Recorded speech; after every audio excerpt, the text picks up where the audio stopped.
Hello everyone. Today in this video we will discuss Unit 1 Introduction to Cookery for Class 10 Subject Food Production.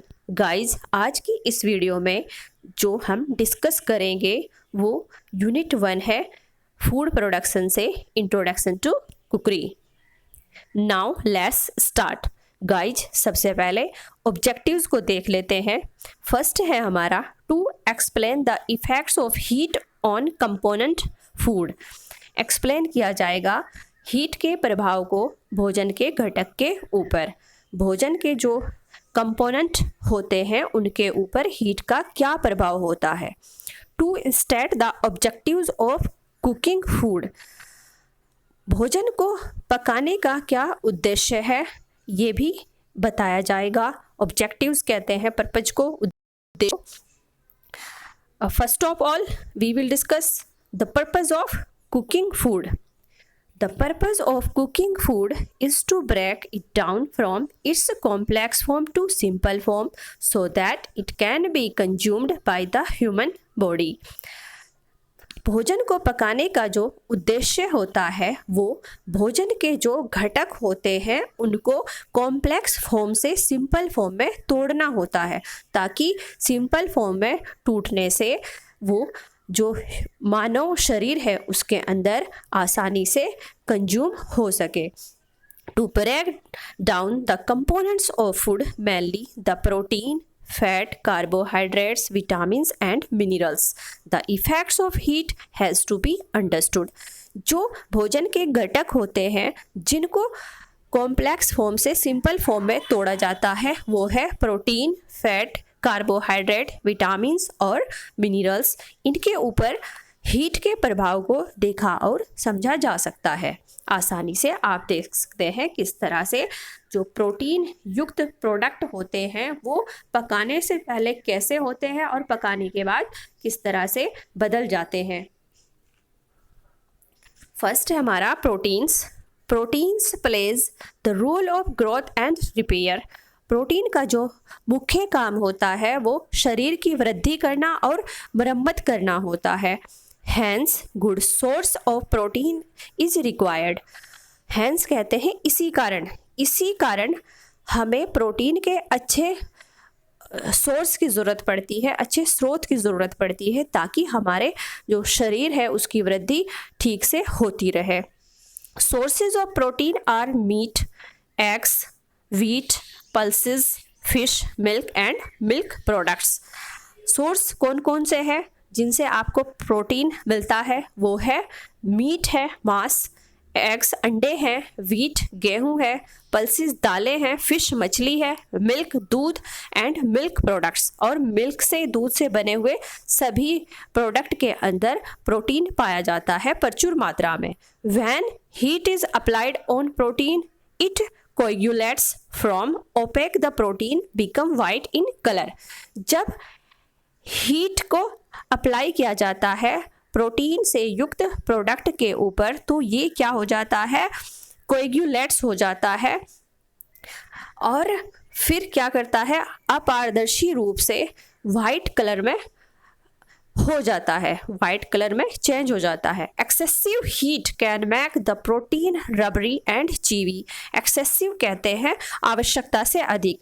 अगर आवश्यकता से अधिक heat दी जाती है किसी भी प्रोडक्ट को जिसके अंदर प्रोटीन उपस्थित रहता है तो वो रबरी और चीवी हो जाता है. We can notice this while eating chicken और meat that is over cooked. हम इसको नोटिस कर सकते हैं जब हम चिकन और मीट खा रहे होते हैं जो आवश्यकता से अधिक पका होता है तो हम देख सकते हैं किस तरह से वो प्रोडक्ट जो है रबरी और चीवी हो जाता है. सेकंड है हमारा carbohydrates. This gives energy.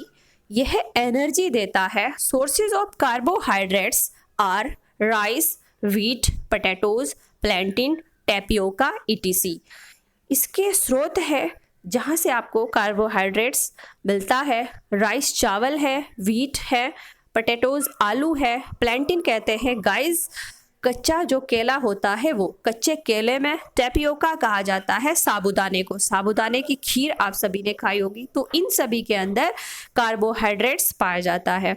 There are two types of heat. Heat के दो प्रकार होते हैं, moist and dry. Moist and dry. When moist heat is applied, the starch in the food absorbs moisture and swells.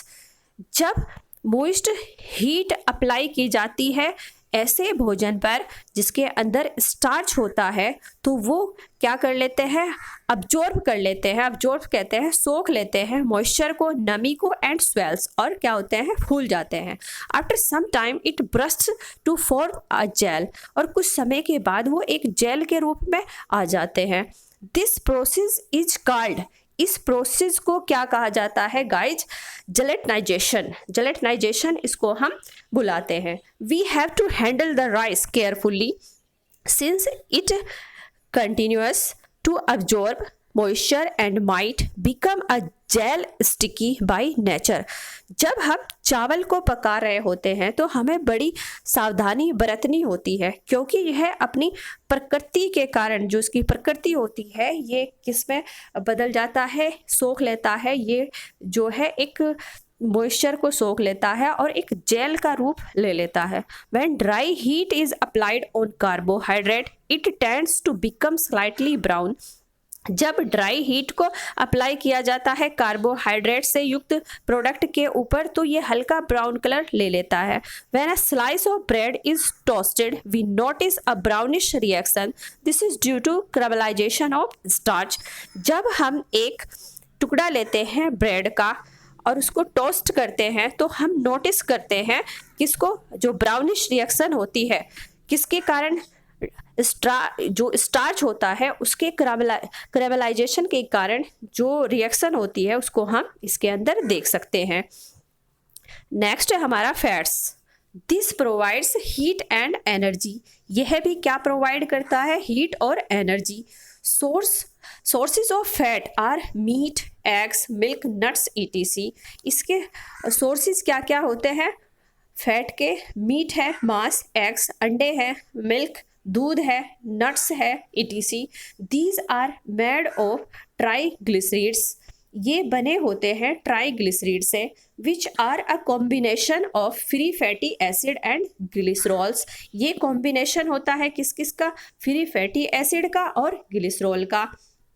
On application of heat, fat breaks into free fatty acids and glycerol.